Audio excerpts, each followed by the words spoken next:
We are studying the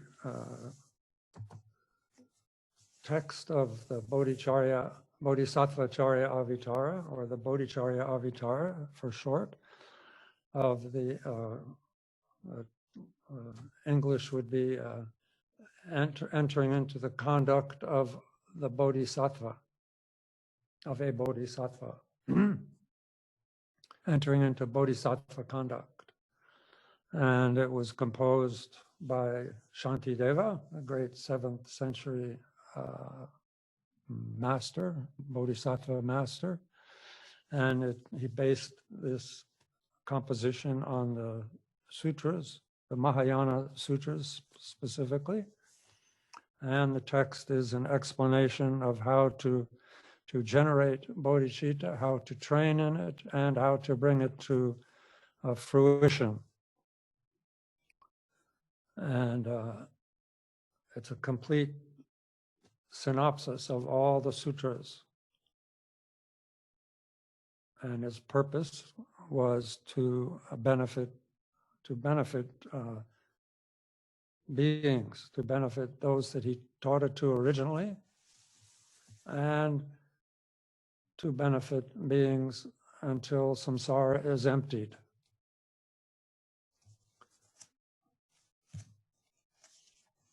And so we have we've gone through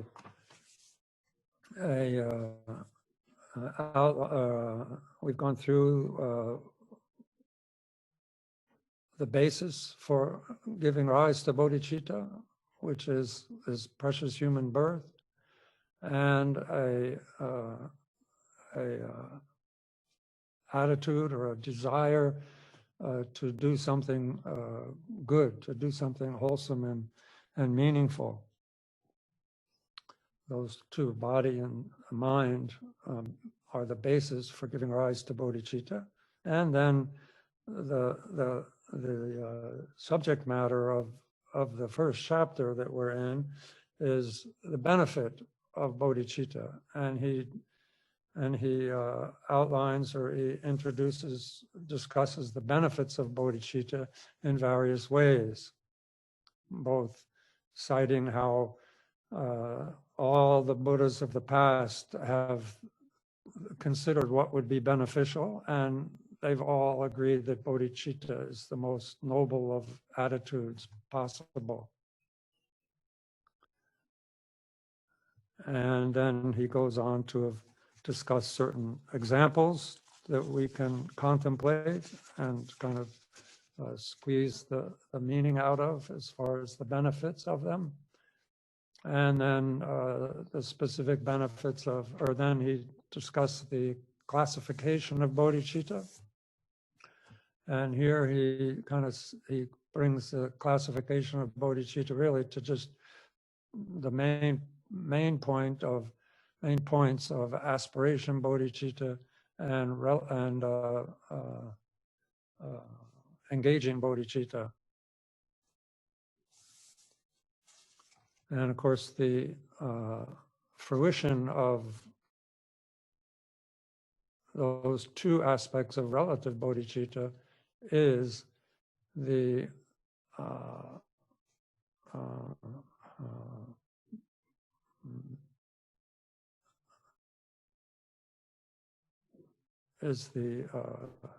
the recognition of absolute bodhicitta as being your mind's nature.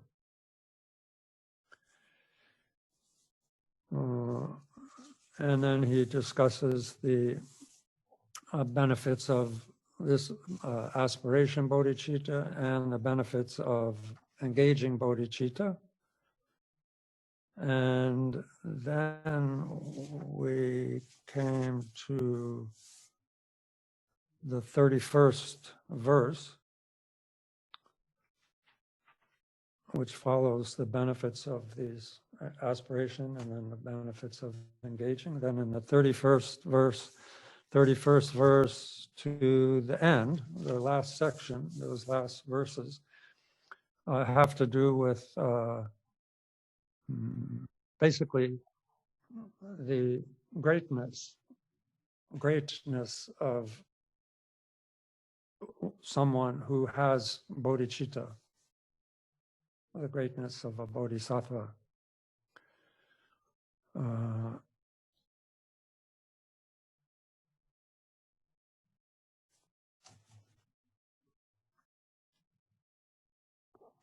And again, this bodhicitta, if we wonder where does bodhicitta come from, how does one give rise to bodhicitta, then we discussed these 4 points that we should be aware of,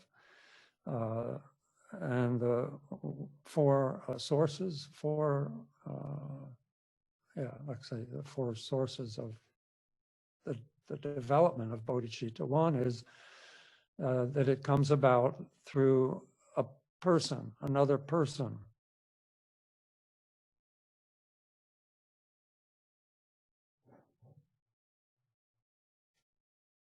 And it can be, someone who just inspires you to be like them, as in the Buddha Shakyamuni in one of his previous incarnations, he saw the Buddha of that age with 2 disciples, and there were 3 boys there, and they each, like one, he saw the Buddha, and he was very inspired and gave rise to the aspiration to, I want to become just like this person. And the other one, he saw the Buddha coming with his disciples, and he made an aspiration to be like one of the disciples. He just felt so inspired by the comportment and the presence of that disciple. He made that aspiration, and the other boy, he made an aspiration to be like the other one. And so then one became Buddha Shakyamuni, and then the other 2 became Modgalyayana and the other disciple. And so all 3 of those, Buddha became Buddha Shakyamuni, and they all attained enlightenment in that way. And so this way, just by seeing or making contact with another human being, one begins to resonate with this level of wholesomeness, mental wholesomeness. That cause of bodhicitta is considered to be unstable. The other 3, which is to have a previous karma for bodhicitta, for this Mahayana vision of enlightenment for the sake of beings, with a sort of a compassionate atmosphere to it. That can come about spontaneously or through certain circumstances based on your previous lifetime of training and being exposed and developing bodhicitta. And that's considered to be a stable source of giving rise to bodhicitta. And also, that's called the cause. Then there's the root of giving rise to bodhicitta, which is to be very compassionate and to practice compassion and to value a compassionate attitude and a compassionate approach to other beings.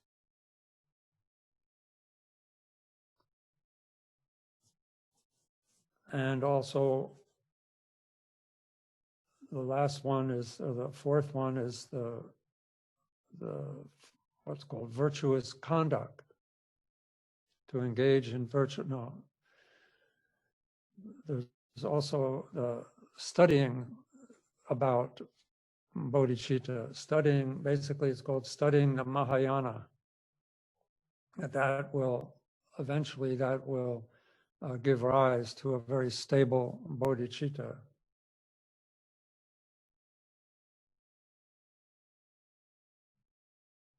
That's why even when we have inspirational moments or have good experiences that contribute to our spiritual development, we in the Bodhisattva path always we should study the Mahayana as a supporting factor, and so it builds confidence and support. And the other way that bodhicitta is aroused is through really practicing a deep virtue, being very much concerned with deep virtuous practice, that eventually the merit of that will give rise to compassion and bodhicitta, the intention to sort of, we'd say, maybe perfect virtuous conduct, to embark on a path like that. And then that will give rise to a very stable bodhicitta. Bodhicitta what distinguishes bodhicitta, or what am I saying?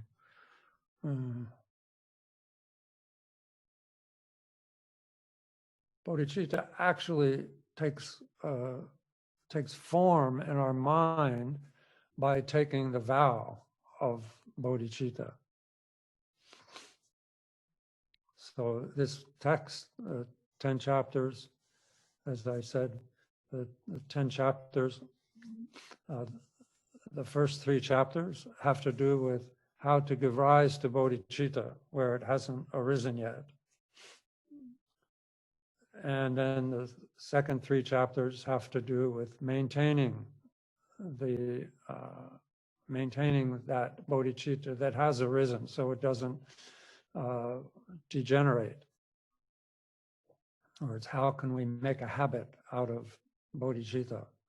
And then the third section of the 3 chapters, 9th, 8th, and 7th chapters, are teachings on how to bring that bodhicitta to fruition.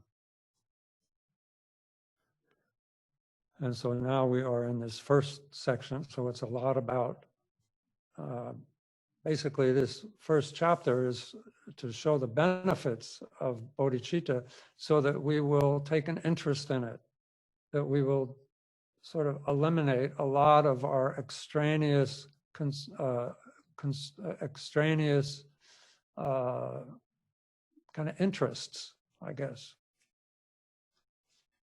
and really get down to the real fundamental attitude, real fundamental mindset that actually leads to full awakening.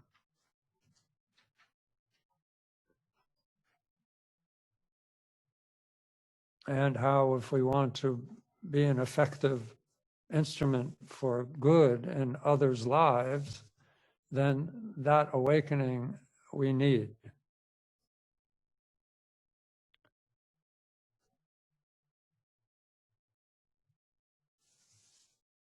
So then this the verse 31 and on to the end has to do with the individual who has given rise to bodhicitta, and what well, the first few verses here, I'll read them and then we can.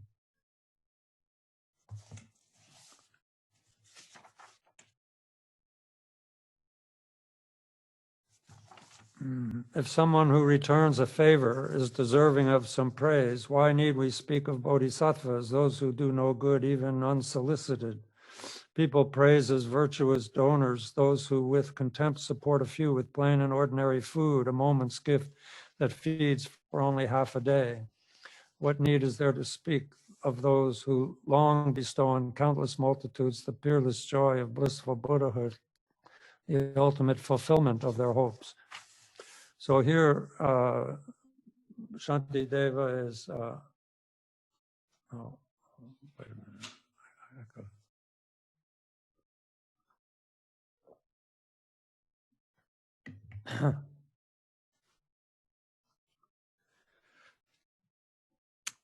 Shantideva is drawing a distinction between a bodhisattva and an ordinary person.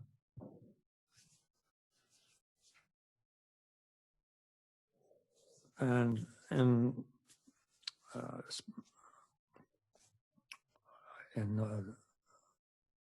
I don't know about these days, but Shantideva is alluding here in this first verse how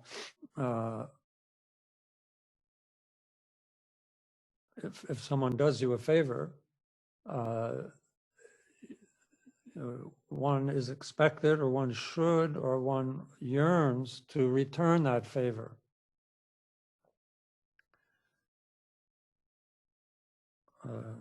It's one's duty to return a favor. I'm not sure if how prevalent that is these days, but that's what Shantideva is exploiting here, showing how people who return a favor are praised. There's even one slogan somewhere, like someone who the gods look favorably on one who returns favors. It's kind of an old ethic.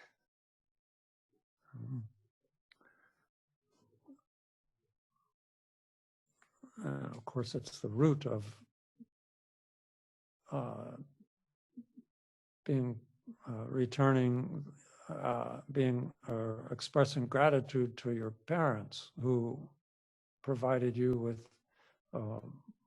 your life. So there's probably in this life, your mother who directly provided you with the body that enabled you to enter into the Dharma, that she would be the epitome of an object of gratitude. Yeah.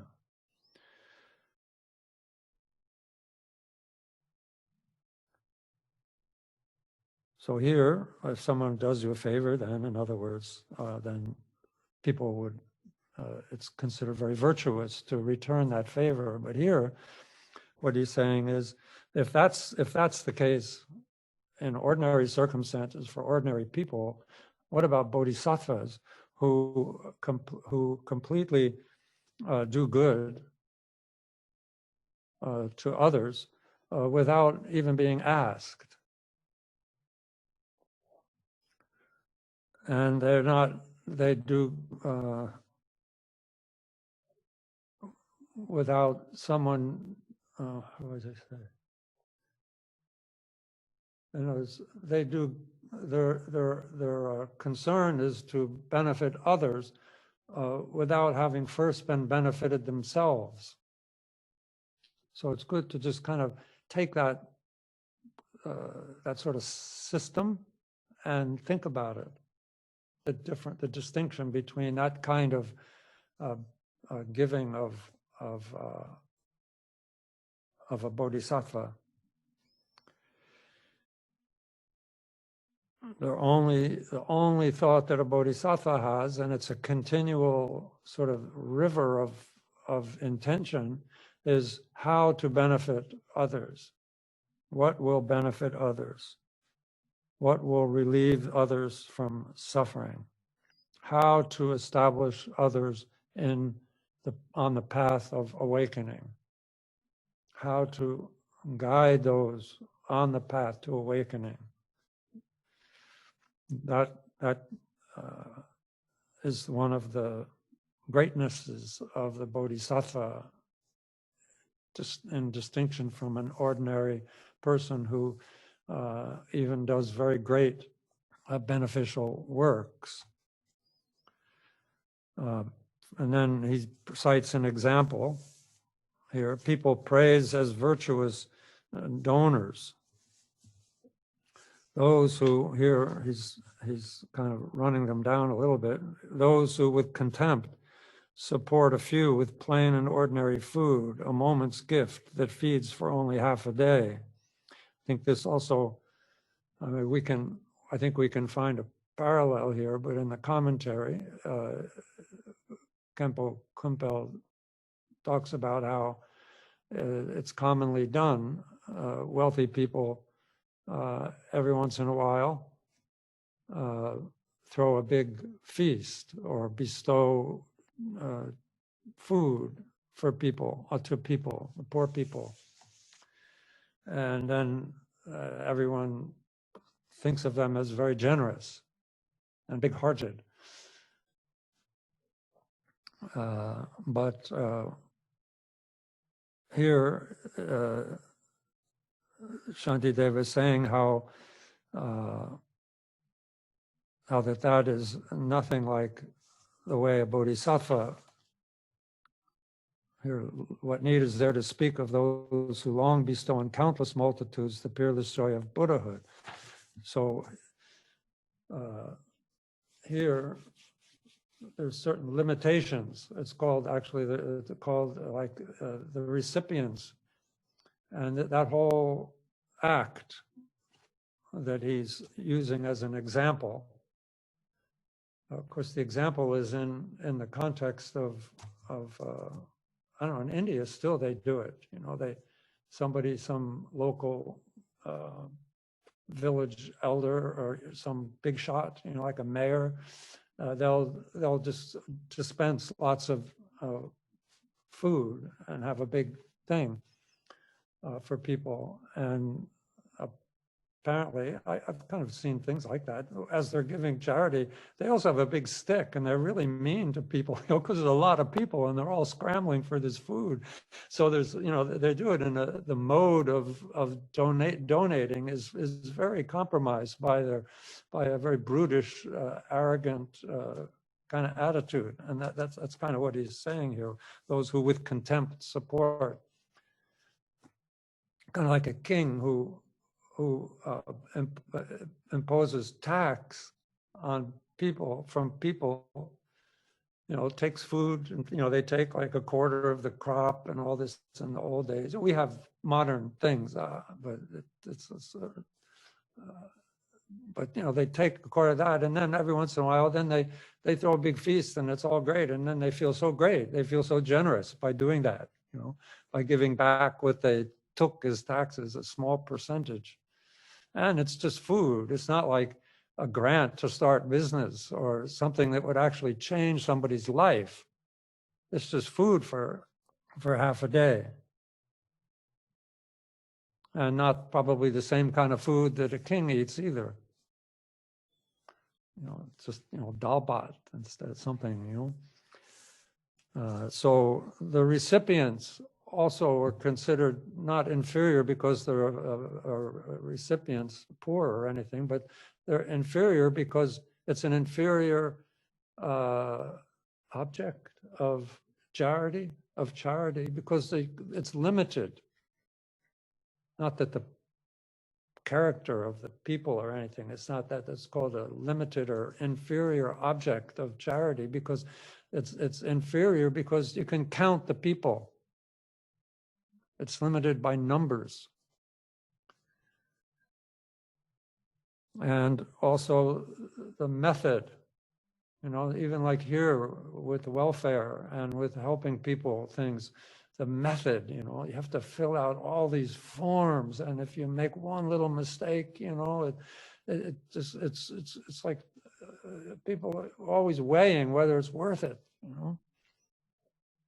So the method is also compromised by its inferiorness. It's not done open-heartedly and compassionately. This ordinary It requires, and the bigger you make it, the more structure you need, the more bureaucracy you need. And then you have bureaucracy, then you have self-interest and climbing up the bureaucracy and so forth. So that whole method of giving is compromised. And then the time, how long you do it. You do it for 1 day or 1 year or until you get your feet on the ground, or anyway, the time is also an inferior time. Bodhisattvas, it's until all beings attain enlightenment, or until you attain enlightenment, I will shower you with everything you need unstintingly. There's no limitation on the time. And from the Bodhisattva's point of view, the Bodhisattva's attitude is that sentient beings are infinite. They're uncountable, immeasurable. And so the time becomes immeasurable. There's no, you don't think, you don't, there's no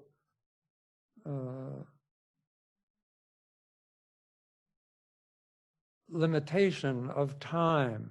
And when we think of time as being bound by beginning and end, then we get tired. The Bodhisattva's diligence is one aspect of it, is because of that sense of timelessness.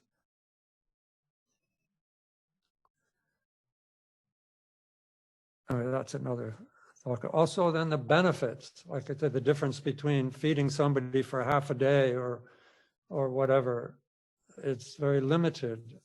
For the Bodhisattva, the benefits are that who the Bodhisattva relates to attains enlightenment.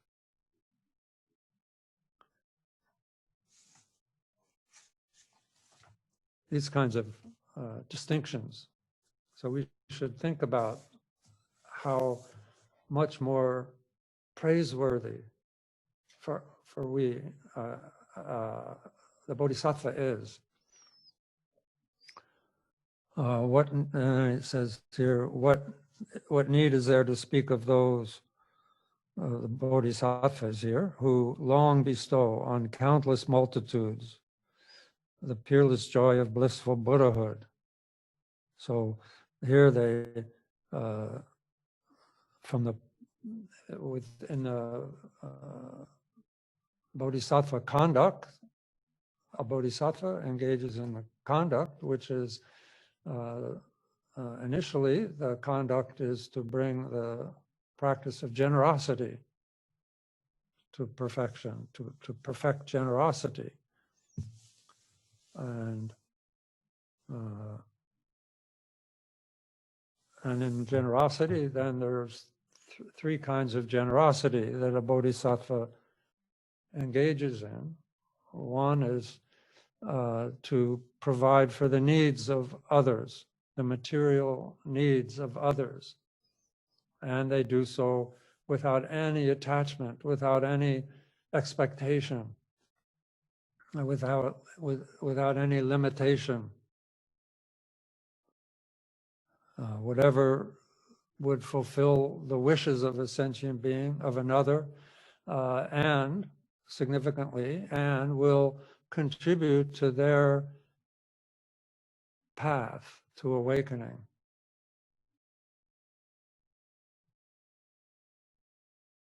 And the second kind of generosity is to provide protection, to give protection to beings who are threatened or feel afraid or need to be guarded. This kind of protection, or this kind of generosity to protect beings from falling into bad states of bad life, bad states of being. And they do that by offering this third kind of generosity, which is the offering of the Dharma.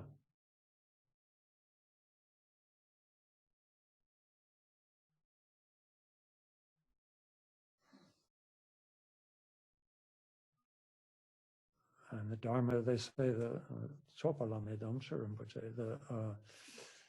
the unsurpassable protection is the precious Dharma. And because Dharma protects beings from suffering. Dharma is virtue. Practicing Dharma means practicing virtue. Turning your mind towards Dharma means turning your mind towards the path of virtue. And virtue will lead to happiness, temporarily and ultimately. And it will also, as it becomes a habit, it will diminish the effect of negative actions which produce suffering, non-virtue. So these are the three ways that Bodhisattva practices generosity, whether they're, and we as beginners, we should be aware of that and also try as we can to practice particularly the generosity of providing for what people want or need as best we can without being attached. Buddha taught generosity as one of the first forms of virtue. He taught, of course, how to, or what to, not to, he taught what not to practice. Non-virtue. His initial teachings were very heavily towards giving up negative action, giving up the causes of suffering. And we have the whole Vinaya, which are sort of the discipline and rules of how to avoid falling into negative actions that will produce one's suffering. And then also he taught virtue beginning with generosity, and even the most non-bodhisattva, just as a form of virtue, he taught generosity because it doesn't require any hardship to train in generosity, to train to be generous. Even one, he, like Rinpoche, Chakta Rinpoche always taught how we should just take something that, like a coin or something, maybe our special little thing we found and just adore, and keep it, and keep it in our pocket or on our shelf or something, and we would never part with it, to take that and just give it from this hand, give it to that hand, and really feel that you're giving it to your left hand. If you do that, you take like a gold coin, like or a $50 bill or something, and you practice giving it to other hand, you should feel something if you're really giving it and feel as though you are giving it to this hand. This hand won't give it back, say. So do some kind of practice. Then pretty soon, we had one man, he just gave with a vegetable. I guess, I don't remember which I didn't particularly, he wasn't drawn to valuing eating vegetables so much, but it's in the sutras, he had one big wealthy person who was very stingy. And he just said, okay, give this vegetable to your wife, and tell her to give it back to you, that you're just practicing giving. And so he started to practice giving, and she'd give it back. And then he practiced giving it, and she'd give it back. And then he felt the tug, even when it was going to be coming back, but eventually, slowly, he was able to give more and more, and not pretty soon, but eventually, he became a very great patron of people in that village, where he's very generous, in other words. So generosity is a very entry-level practice, and it is the first virtue that Buddha taught as far as the Mahayana training in the paramitas. And generosity means to give without attachment, which is saying a lot.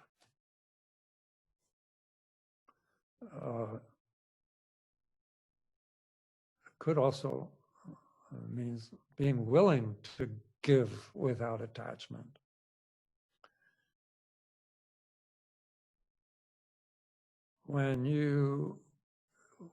And speaking about the paramitas,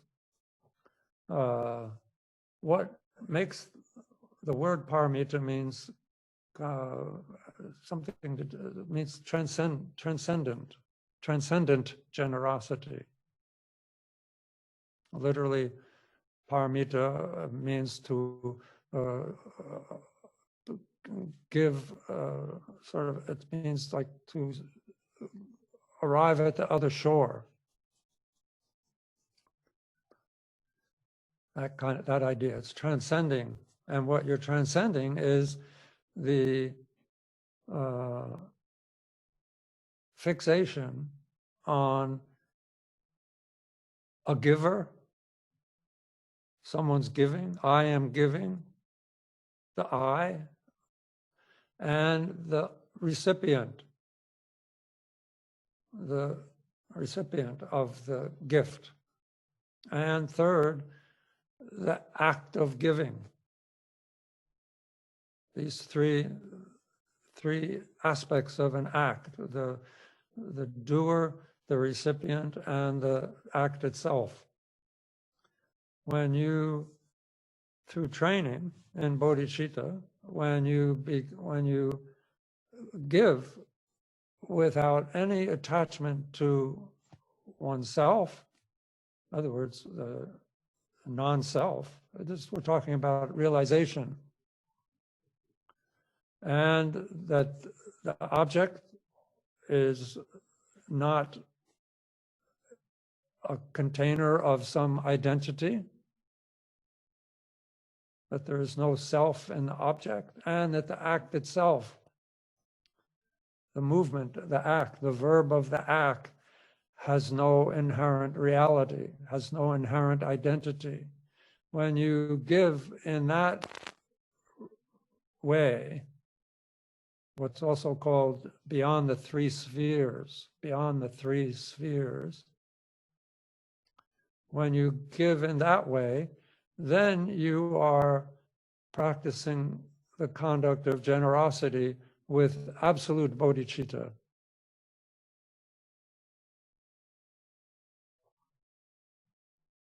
Another way of putting it is that's what absolute bodhicitta is. The conduct of a bodhisattva who acts beyond the three spheres. They are acting out of as absolute bodhicitta.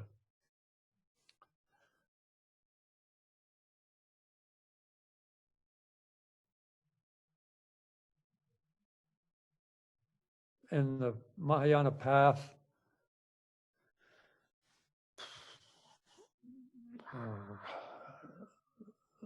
on the bodhisattva, the development of a bodhisattva, even though from the actual development of a bodhisattva's point of view, a bodhisattva is just taking the vow of bodhicitta and then engaging in the path and then attaining awakening. From the point of view of, in the sutras, from the point of view of I don't know,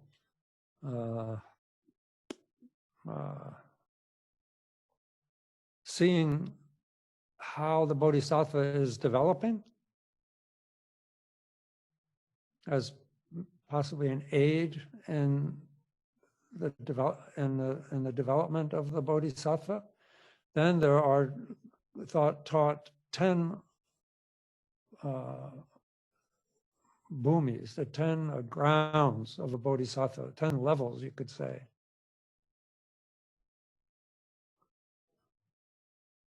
Also, in the path of the Bodhisattva, going from someone who first gives rise to Bodhicitta, the aspiration of Bodhicitta, and then there are what are called the 5 paths. 5 paths. So in many places we may see the paths and stages or the paths and levels. And those are just 2 different ways of distinguishing the full, say, career of a bodhisattva. When you take the vow of bodhicitta and start engaging in the practices of the Mahayana practice, then you are one who is on the path of accumulation. It's called the path of accumulation. And what's being accumulated is merit, wisdom, purifying karma, training and receiving the blessings of the Buddhas. These are the 3 grounds for the arising of absolute bodhicitta: merit, wisdom, purification, and blessings. Then an individual, the warmth of that practice begins to develop to a point where they could be considered to be in the path of it's called the path of Jorlam, the path of joining, or the path of application. And you continue developing these same things, but it's a different level of confidence. You're still accumulating, but you are on a path that is called the path of joining, in that it leads to the 3rd path, which is called the path of seeing. And the path of seeing arises in the next instant following a recognition of Buddha nature for that individual.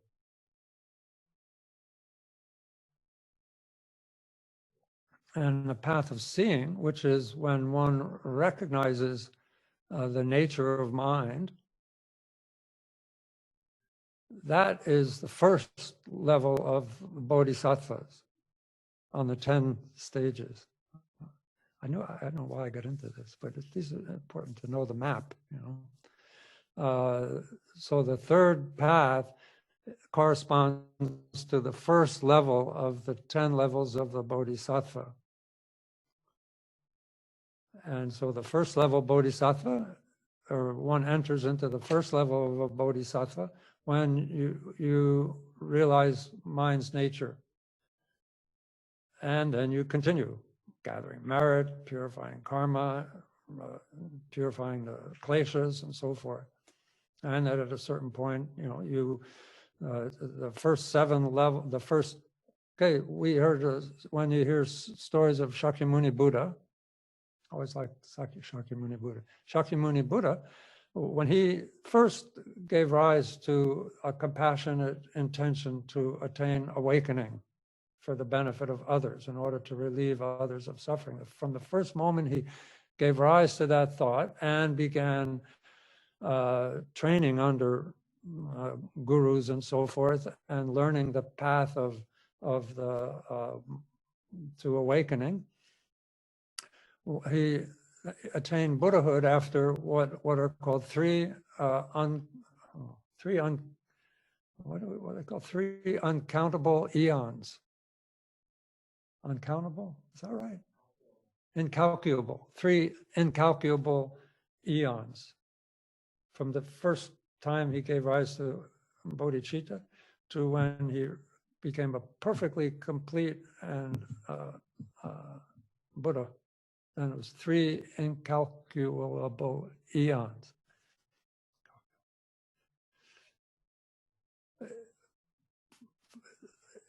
He spent 1 incalculable eon accumulating merit.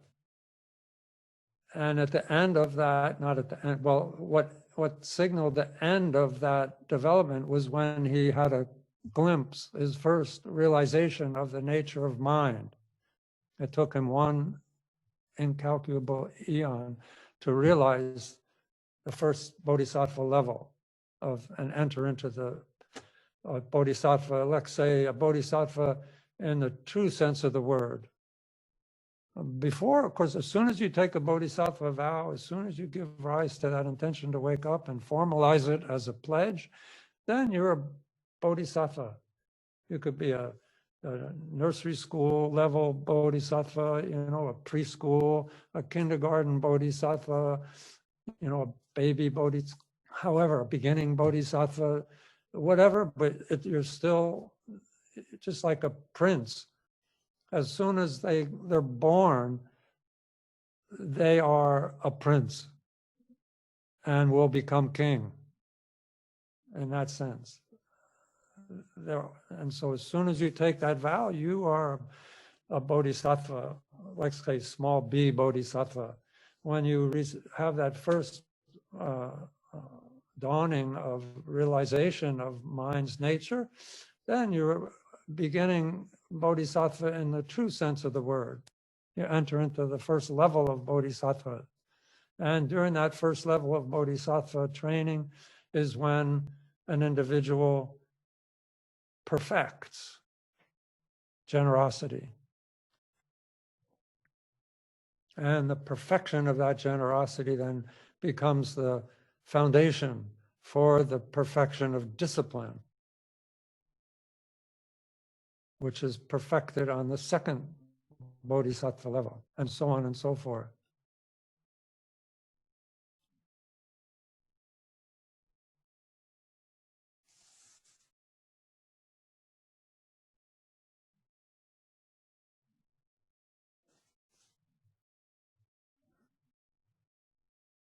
And so through this process, then the bodhisattva is developing qualities, the inherent qualities of mind's nature are coming forth, both from his or her meditation, and then between times as the bodhisattva interacts with others and sees others as an illusion. That's the kind of the meditation of the bodhisattva. When a bodhisattva meditates, they meditate. But then when they interact, and the meditation is practicing generosity and so forth, as everything being an illusion. And making aspirations. Big thing in the Mahayana and the Bodhisattva path is aspirations. That's like a arhat in the Hinayana, or the arhat path of the arhatship, arhathood. Their aspirations are limited to, I must be free of my kleshas, my own. They're just taking responsibility for their own happiness and their own ultimate happiness and their own enlightenment.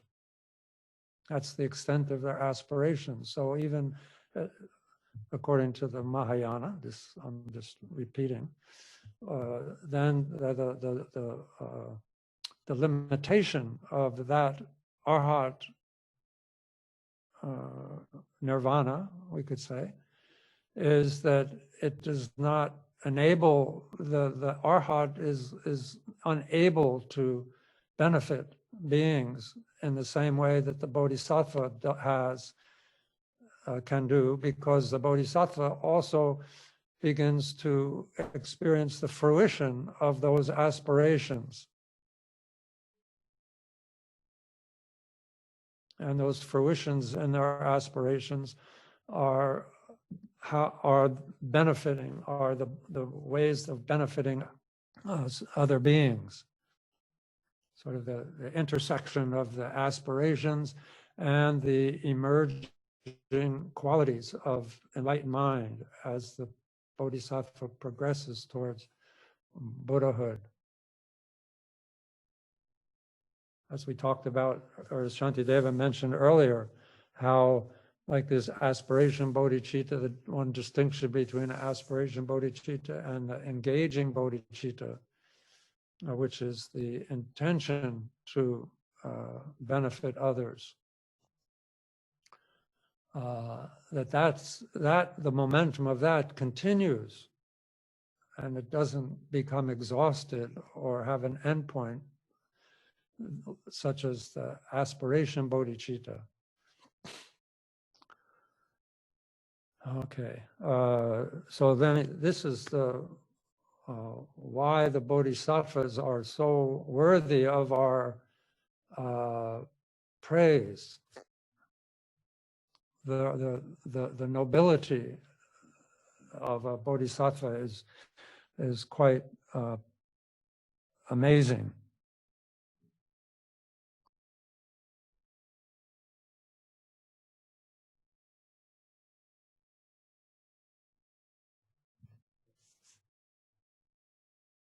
Blissful Buddhahood, peerless joy of blissful Buddhahood, the ultimate fulfillment of their hopes. Everybody wants to be happy, but they're clueless as to how to actually go about getting it. Because it's always something having to do with effort and getting from the outside. Even the spiritual people, we want to, okay, first I'm going to take care of my outside life. Then I'll be able to progress towards Buddhahood in a comfortable way.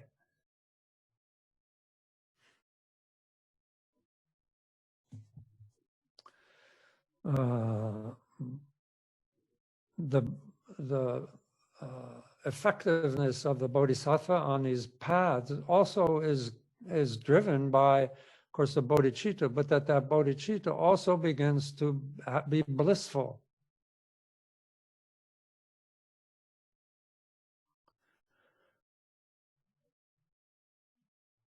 Just like Arhat, their nirvana is blissful. It's blissful from the point of view of the peace that the Arhat experiences. Peace, the cooling of the kleshas.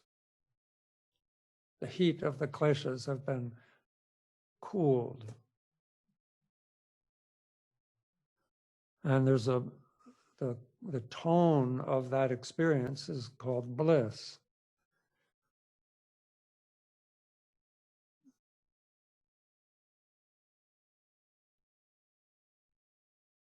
And Bodhisattva also, that bliss arises on the path.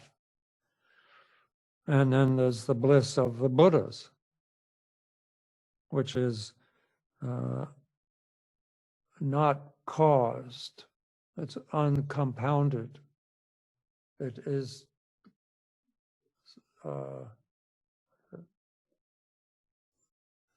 what is that, like concomitant? It is the nature of mind. It's blissful. It's unchanging.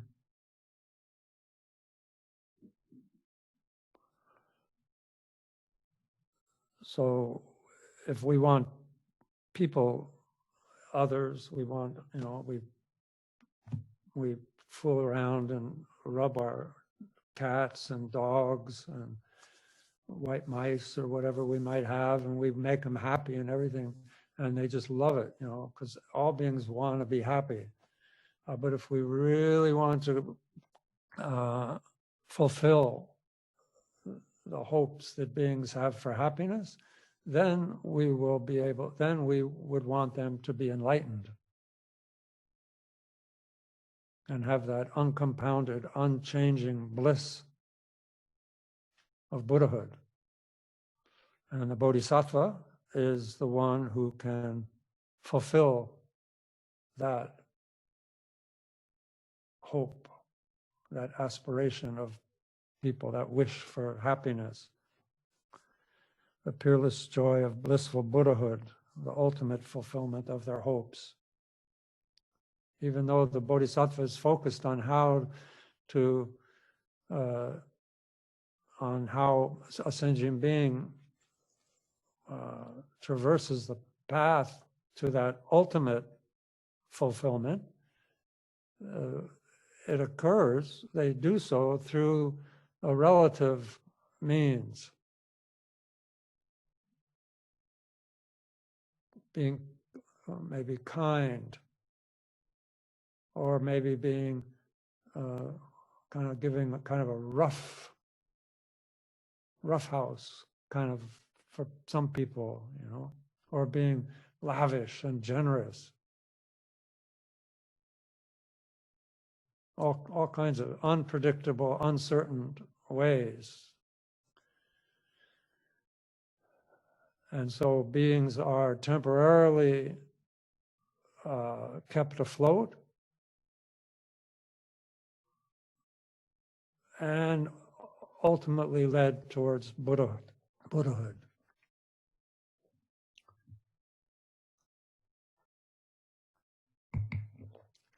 So such is the praiseworthy activities of the Bodhisattva. So I think that covers those few verses.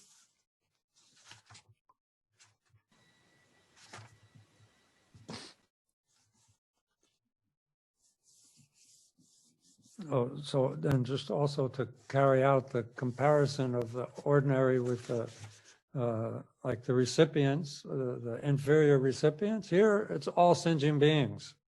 It's not ever limited. So the object of a bodhisattva's actions are supreme, because they're unlimited. And the way that the bodhisattva carries it out, the mode, is through, in a very serene, kind way. Or again, according to the circumstances, what will benefit. That's the intention. And the time until Buddhahood. Okay, so that, like in our, in Vajrayana or in Mahayana, then there are practices like offering burnt substances called sur, and in some other Asian, like a Zen tradition, they also make offerings to the hungry ghosts, the tormented spirits, as a bodhisattva act. These are all bodhisattva acts, or like making water offerings, like one drop. It's like offerings to pretas, because the pretas is hungry ghosts. So they're tormented by hunger and thirst. Anyway, I won't get into that, but the idea is that first, the bodhisattva, through this bodhisattva practice, we reduce the torment of tormented spirits,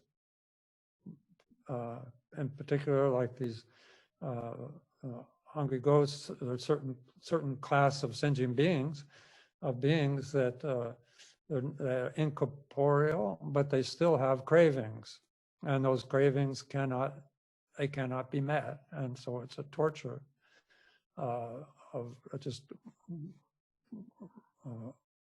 darting around, looking for what you can't ever find. So the Bodhisattva, through your Bodhichitta intention, we dedicate this. This is dedicated to you. And they can take food only that's dedicated to them, some. And they can only receive the nourishment through scent, through smell. Same like when we die and we enter into the post-mortem state of the bardo, the space between one life and the next. There's a period where our consciousness, of course, loses its, it doesn't remember its previous body, but it still has this feeling of a body. And so it starts also wandering around willy-nilly. It gets hungry, just like our bodies do now.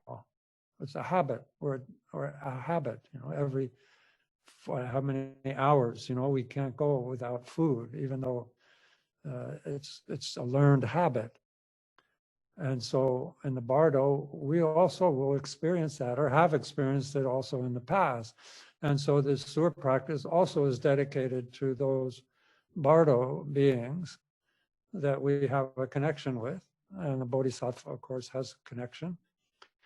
And then they can be satisfied and calmed down by the scent of bardo beings and these tormented spirits. And then, at the end of that practice, then also part of the liturgy is to teach the Dharma. Now that you're settled down, now we teach the Dharma to them. Give up negative actions, practice virtue, tame your own mind. These are the teachings of the Buddha, and they're receptive. And so we're giving the Dharma, and particularly in the case of these tormented spirits, we are protecting them. We're giving the Dharma, and we're giving them protection, and we're giving them substance, all three kinds of generosity. We're protecting them from going around making a lot of negative karma, which will only cause their further experience of suffering to increase. So this is a very important practice, a very wonderful practice, and it's part of the conduct of a bodhisattva. It's a sewer practice. Okay, woo, yipes. Okay, now the next chapter, next verse 34.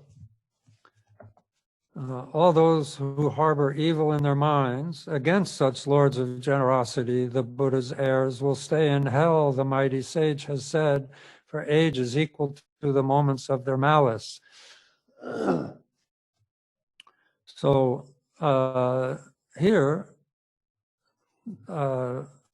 Shantideva is, and it is, of course, in the sutras, Buddha taught this point of view in one sutra, I think in the commentary, he quotes one sutra of a Buddha taught Manjushri, saying like, bodhisattvas are very heavy. They're very heavy, meaning heavy. They're kind of fearsome, heavy, fearsome. In other words, whatever you do to a bodhisattva, it's very heavy. The outcomes are very heavy.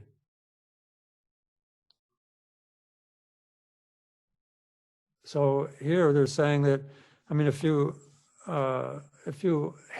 practice hatred towards a person, an ordinary person, then it's negative, and you'll experience the suffering results of that hatred, commensurate with how long you were aggressive or hatred, whether or not there was some words that followed that hatred, whether or not there was some fists, some physical harm inflicted as a result. All these factors go into it, and also who that person was.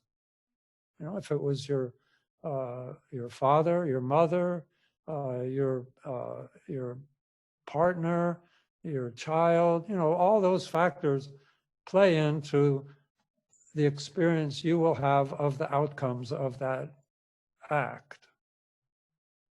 Okay, the duration and intensity, all these things. And so for a bodhisattva, this is a study in karma. If you have a negative thought towards a bodhisattva, then a bodhisattva, their intention is completely directed towards benefiting others. And so, and their actions, their speech, and their actions are all geared towards, directed towards benefiting others. So when you harm a bodhisattva, it's the same as if you were harming all beings.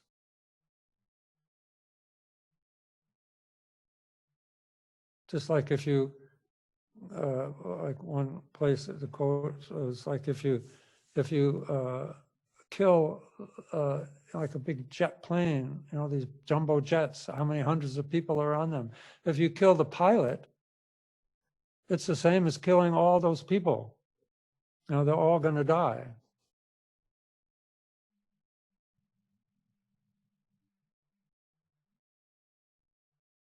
So that's as an example. The interdependence is the same there. So to be angry towards a bodhisattva is to be angry towards all sentient beings, because a bodhisattva is always thinking of benefiting sentient beings. So, and also a bodhisattva, this isn't like if you have a negative thought towards a bodhisattva that has no ill will or negative thought towards you. I don't respond in that way.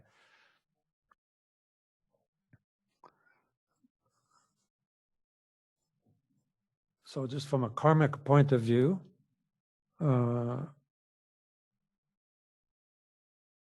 there's great harm to having a hatred towards bodhisattva, talking divisively about the bodhisattvas, even being jealous of a bodhisattva's, and it's because the bodhisattva is heavy in that way. And, okay, here's the other thing.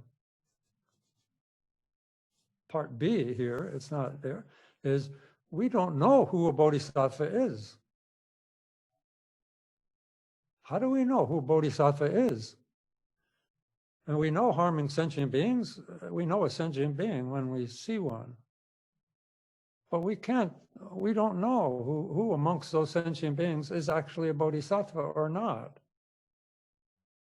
And so like Paltra Rinpoche's and all the advice is like, we need to, going forward, now that we know all this, going forward, we need to consider everyone as being a bodhisattva. And not harbor or ponder the faults of bodhisattvas.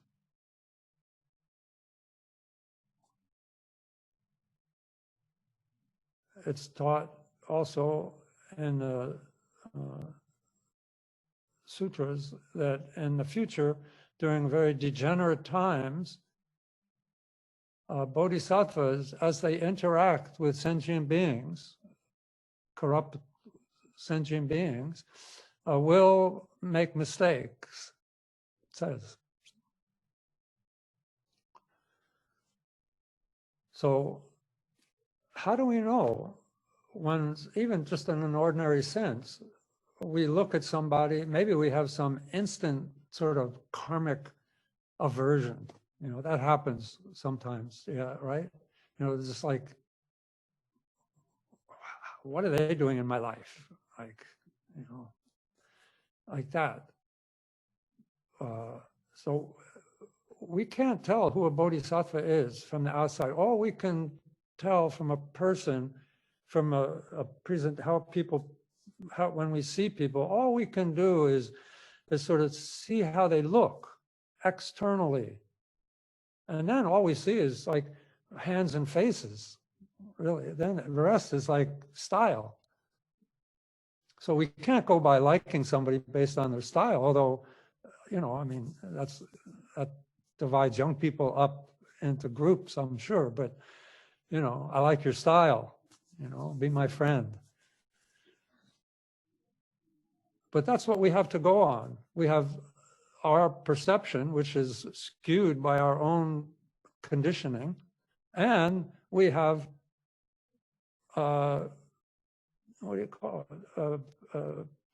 People describe a reputation. We hear about who people are, or we hear about what actions people have done, conduct of people.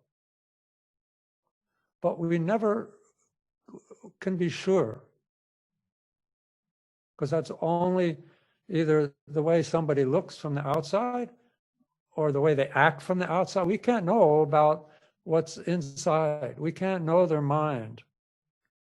We can't know why they are doing what they're doing. That's not to be trusted.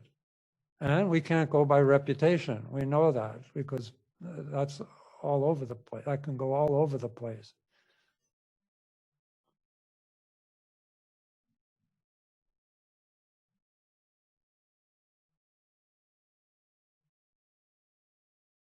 If we had the wisdom of, like if we were clairvoyant, then we might be able to see another person's mind. But we're just really going on very superficial factors. And so the advice here, and is to always regard others as being, well, you could, as being bodhisattvas, because bodhisattvas will become Buddhas. The ultimate way to view others is by recognizing that all beings have Buddha nature. And so in fact, all beings are Buddhas already. That's one universal attitude to have towards others as a bodhisattva, as someone who is beginning to train themselves in the bodhisattva conduct. Of course, as removed as one might be from their own Buddha nature, that way of relating to others is very flimsy, unstable. The more one recognizes your own Buddha nature, then it's obvious others' Buddha nature, because everything's a projection. Everything's a projection. But once we take the bodhisattva vow, or once we give rise to this bodhicitta, then like, okay, part of the training of a bodhisattva is to transform circumstances into the path. It's not that relevant for a bodhisattva to actually decide who actually somebody else is and why they did what they did. It's not necessarily the job of a bodhisattva. It's about benefiting them.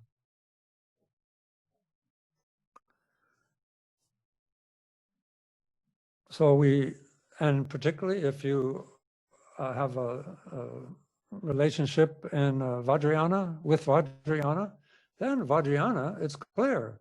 It's, everything is, the practice of a Vajrayana practitioner is towards pure vision, pure perception, pure perception. You are practicing your own yoga, deity yoga, then part of that is to see all beings, all other beings as being manifestations of that enlightened form.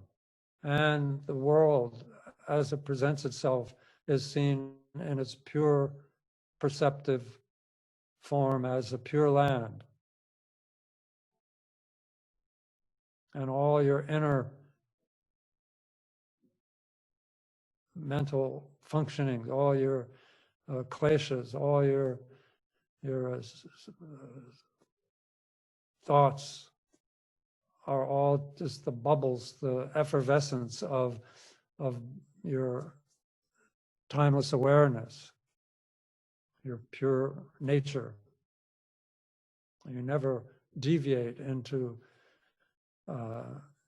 seeing things impurely. That's the training. So on many levels, it does well to train yourself to have the utmost respect for others, knowing that you don't know what their intention is. You don't know who they really are. That's what's taught here.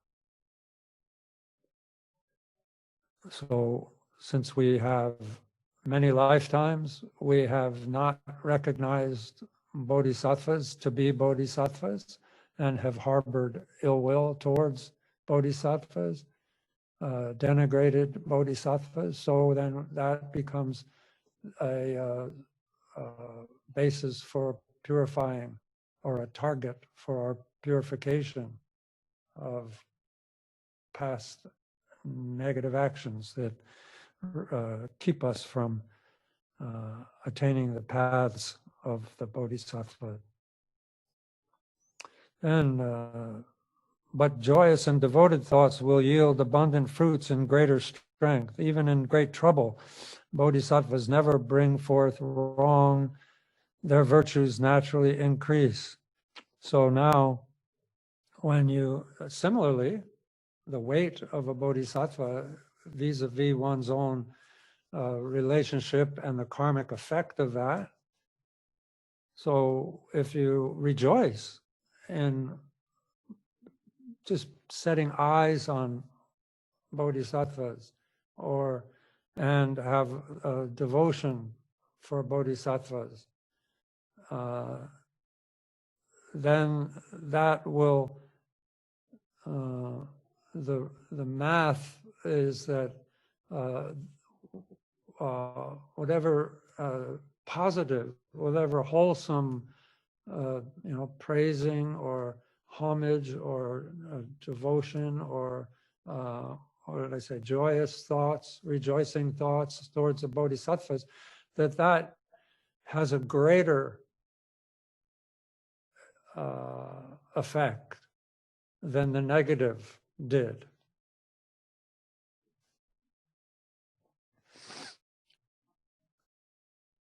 Greater strength, says it's greater strength. Will yield abundant fruits and greater strength. So honoring the bodhisattvas has a greater strength than disparaging a bodhisattva, say, for that same length of time. They say this, the finger snap, if a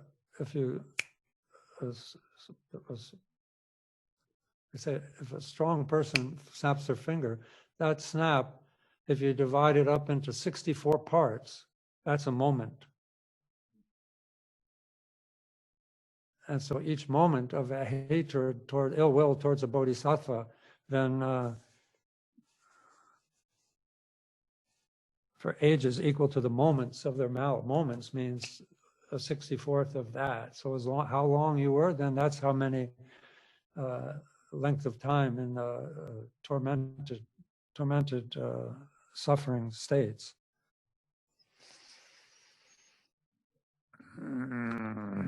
So here it says, even in great trouble, bodhisattvas never bring forth wrong. You know, that again, we're talking here about, I mean, this chapter is about the benefits of bodhicitta. And a bodhisattva is one who is giving rise to, stabilizing, and bringing to fruition bodhicitta. So the power of bodhicitta,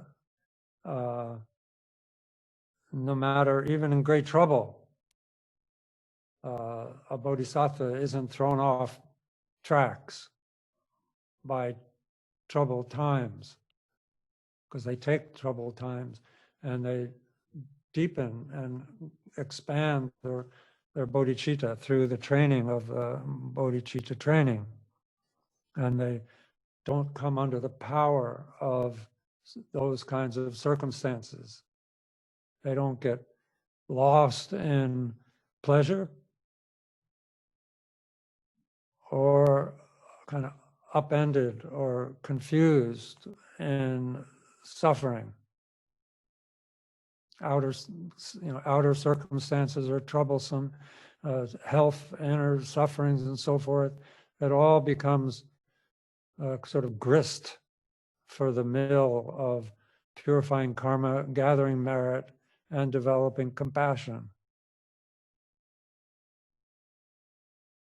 They never bring forth wrong. Their virtues naturally increase. Okay, naturally increase means like a real bodhisattva. But we all circumstances should, in our bodhisattva practice, in this bodhicitta practice, which it goes into it more later, but just as an indicator here,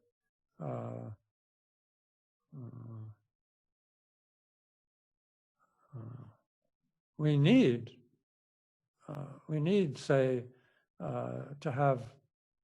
We need to have, if we're going to practice generosity, we need to give it to somebody. So we need to be, how do I say, we need to be begged from, in a sense. How can we practice generosity if we don't have someone to give it to? And later, Shantideva gives a whole chapter to patience, because it's so important. It gets its own chapter. And at the basis of that is, if people don't irritate us, how will we practice patience? And patience is a paramita that must be perfected. And so we need these kinds of things. We need challenges. We need challenges that match our capacity. Like the Dodrupchen, it says if our capacity, or if we try to practice, how do I say this now? If our practice outstrips our capacity, in other words, he's saying our practice has to match our capacity. If it doesn't, then Dharma and our mind will be as far apart as Earth and outer space. So we have to match our practice to our mind's capacity,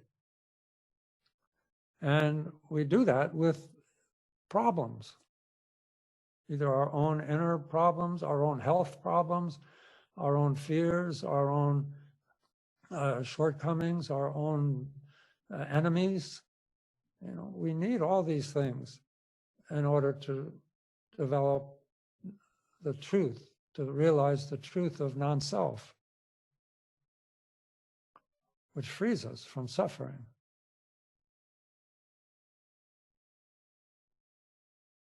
So this, all circumstances should, or for the Bodhisattva, all circumstances do become aids on the path. And for beginner Bodhisattvas like us, that's a benchmark, how we're doing. We need to know how to suffer, and we need to know how to be happy If we just get lost in happiness, then it's going to be a problem. Suffering for Buddhists, at least all the Buddhists I know, when they're suffering, they're all over it. You know, they want to, they are all out of it. Antidotes, just give me antidotes, give me 10. You know, the suffering is easy for a Buddhist practitioner. Happiness, then nobody calls me saying, I'm so happy today. What should I do? What practice should I do? I'm so happy. It doesn't happen, you know, we get lost in it, you know.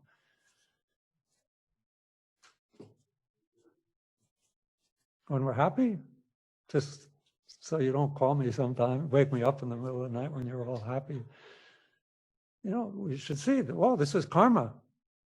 This is the result of karma. It's not like I'm a great person or this is normal in samsara. Now you know, when we're happy, sometimes we kind of relax because, oh, finally, I'm at the baseline of what life is supposed to be like.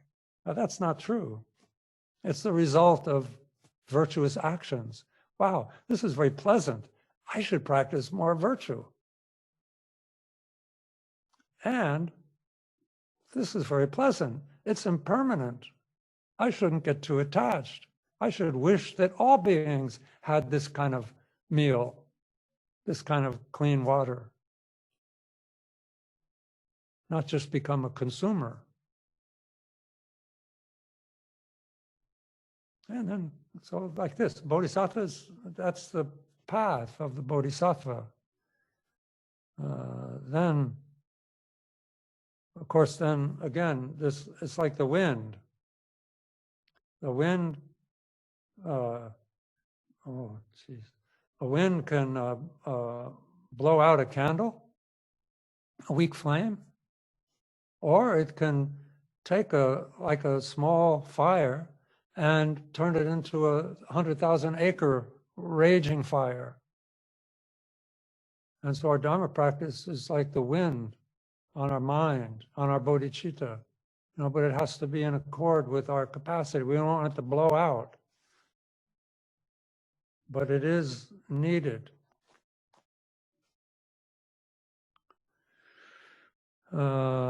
To them, then the last verse here, to them in whom this precious jewel of mind is born, to them I bow.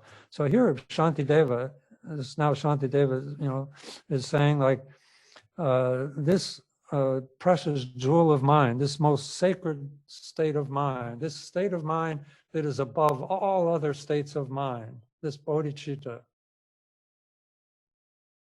this mind whose compassion is directed towards sentient beings and whose wisdom is directed towards enlightenment. That this mind, he bows to them, just like bodhisattvas and the Buddha. Like a Buddha, I said before, like a Buddha, like if when an individual takes the bodhisattva vow and becomes a baby bodhisattva, even a Buddha, if it's appropriate that a fully awakened Buddha would take that person and put them above their head, a Buddha's head, out of respect, because of compassion. The compassion of a compassionate mind of someone in whom bodhicitta has arisen. Was even for a Buddha who's trained as a bodhisattva, trained in deepening and growing and having this compassion become more immeasurable and having this joy and love and so forth, and then developing this deep confidence of this inner awareness of mind's nature. They do that through interacting with others, through developing this bodhicitta, through training and working with the world, in the world, and benefiting beings. And even when they become a Buddha, there's nothing else for a Buddha to do than to benefit sentient beings. That's what Buddhas do. Matter of fact, as we see, like in the last chapters of Jewel Ornament of Liberation and so forth, it talks about finally, then your benefit to others is actually genuine and actually does benefit them. That's why they say in the Bodhisattva path, it's only the 8th, 9th, and 10th levels of a Bodhisattva when you're actually benefiting beings. Even Asanga, some Indian master said you shouldn't even teach the sacred Dharma unless you're 8th level Bodhisattva. Real, it's a hard school, you know.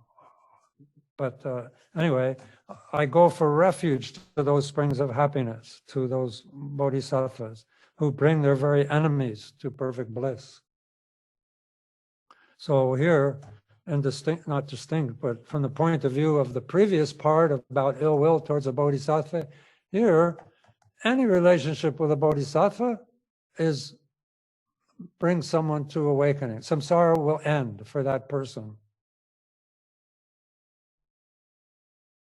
because they've made a connection with the Dharma in whatever way.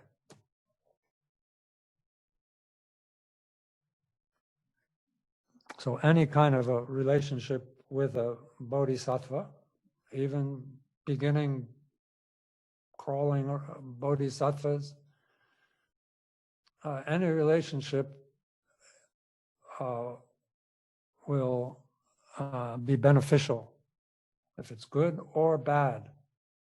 If you hate a bodhisattva, then samsara is over for you. You'll suffer a lot in the meantime, but when you have expunged that, when that karma is exhausted, then that connection, because a bodhisattva always will create interdependence with others, either through positive or negative ways. And so then you have that connection. It's like when Tonton Jalpo, they invited him for again, some epidemic. All the animals were dying, something. Anyways, that kind of a thing in one territory in Tibet. And so he was like this, I don't know, some like a contractor or something that just wandered around waiting to get these contracts to get rid of things like this. But he went to this and he looked down at the village there and he just sat there on a rock, kind of just for a long time. And he wouldn't go down, even though there's like people dying down there, or animals, whatever it was. And so then a couple of Tibetan girls came up walking, going somewhere, you know, laughing and singing.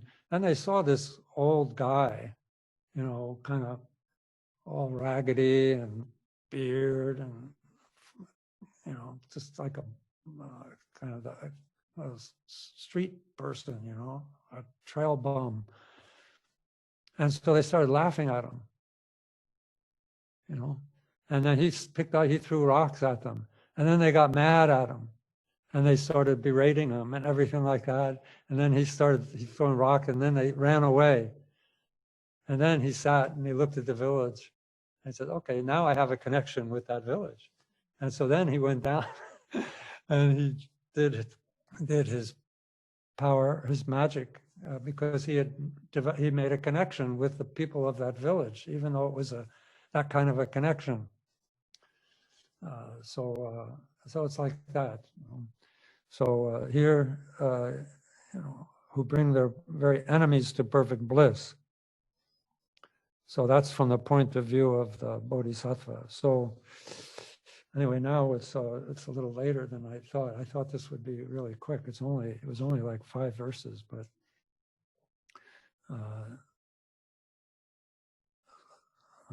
again,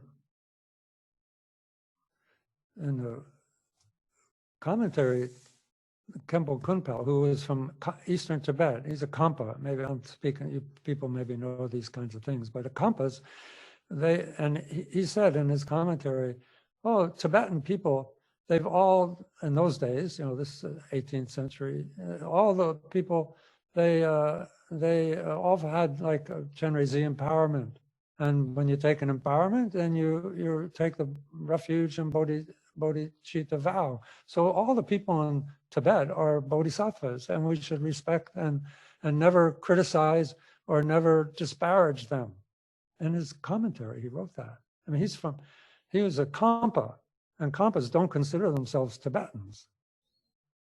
They're Kampas, and Tibetans are like a nuisance. These Tibetans are always telling them what to do and these things, and they fight and these kind of things. And it's like the central government, they got big issues with the establishment, the administration, Central Tibetan administration, and all these things. But he's saying, no, we got to give up that. He's a big. So it's like that. We should see everyone, see bodhisattvas, those we know who have taken a bodhisattva vow, even some friend, somebody who just, you happen to be in the same room when you take a bodhisattva vow, you're connected with that person. It could be somebody that you really can't stand. So now you got work to do. You have to treat them and see them with respect and venerate them, because they will become a Buddha. Samsara will be over for them. And your mission is to end samsara for all sentient beings. So if you don't include somebody, then you're breaking your bodhisattva vow. I'll liberate everybody, but this one, they're just too nasty. They've been too bad. I can't do it. So then you have to really train your heart, train your compassion for them. Purify your karma why we see faults in others is because of our karma. So we need to purify our karma. And we are unwilling to accept the qualities of others. We're very willing to accept our own qualities and kind of work around our faults and not see our own faults. But with others, it's the opposite. We refuse to see their qualities and deny maybe even that they have them. And we see their faults without really knowing whether or not they have them. And they will become Buddhas. So you want to, at least you want to get on their good side. You want to have a good, positive connection with them. For some reason, during the time of Shakyamuni Buddha, he had tens of thousands of disciples, and thousands of disciples attained enlightenment. Some of them they attained enlightenment having taken, when they took refuge with the Buddha, they attained nirvana there. That's a very sensitive time. But we might, all of you and us, we might have all been there. And still we're struggling in samsara. So part of taking the bodhisattva vow is using the resources you have to make it happen quicker.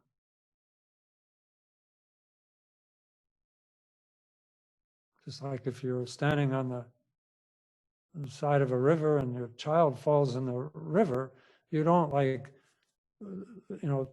text, like, where can I get classes on how to swim quickly? It's too late. You have to go.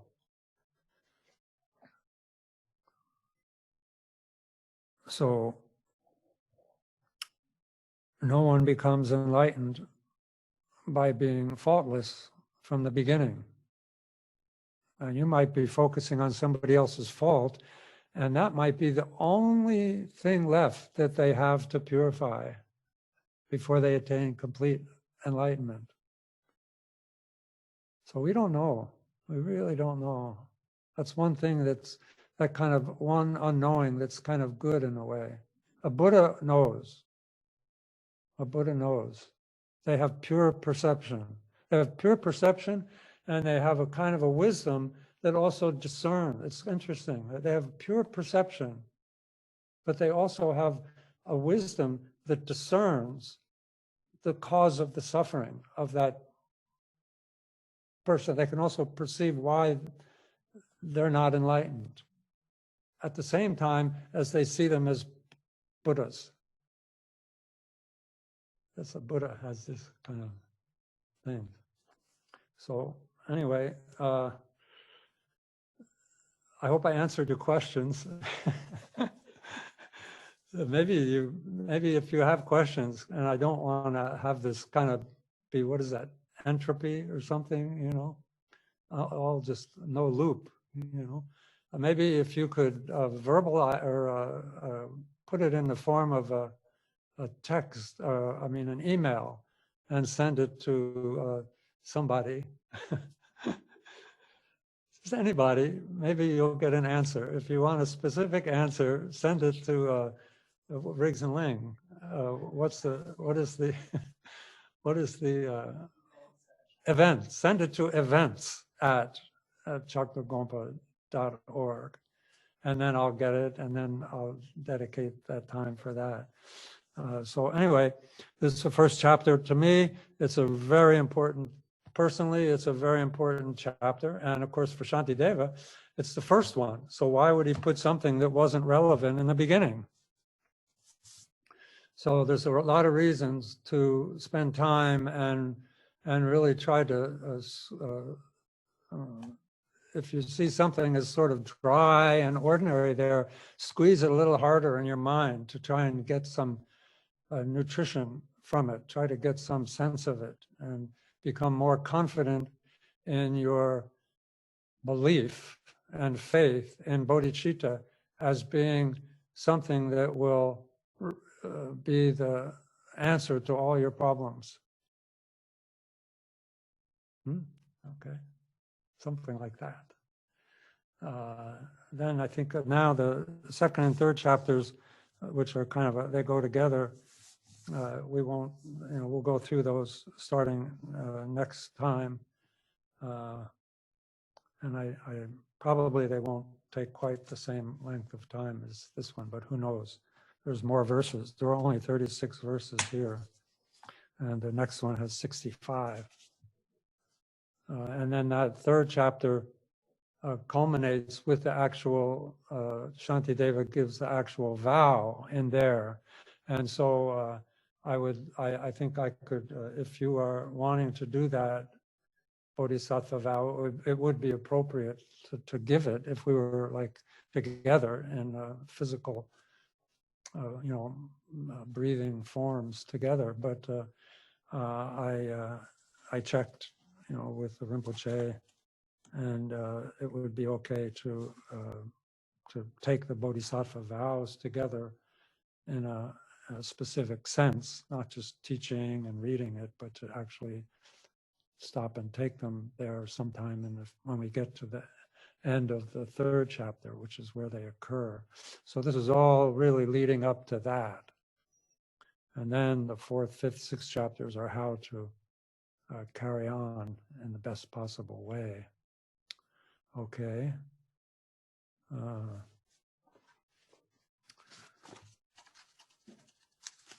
So if we could go back to this closing prayers, dedication and aspiration. All the efforts of your bodhicitta, all the faults of listening and so forth that you overcame, and all the listening and logging in and all this stuff that you did, then all that virtue now you transfer it to all beings.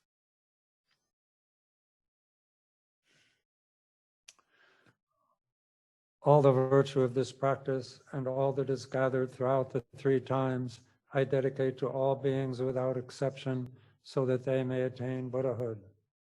following and emulating the omniscient and courageous Manjushri, and likewise Samantabhadra, I completely dedicate all virtue. Since dedicating merit is praised as supreme by victorious ones of the three times, I completely dedicate these roots of virtue for the sake of practicing excellent conduct. May the teachings of Lord Buddha, the only source of benefit and happiness, long remain in this world. May the lives of those who uphold these teachings be as stable as a victory banner. Supreme Bodhicitta is so very precious. Where it has not yet arisen, may it arise. Where it has arisen, may it not decline, but evermore grow and flourish.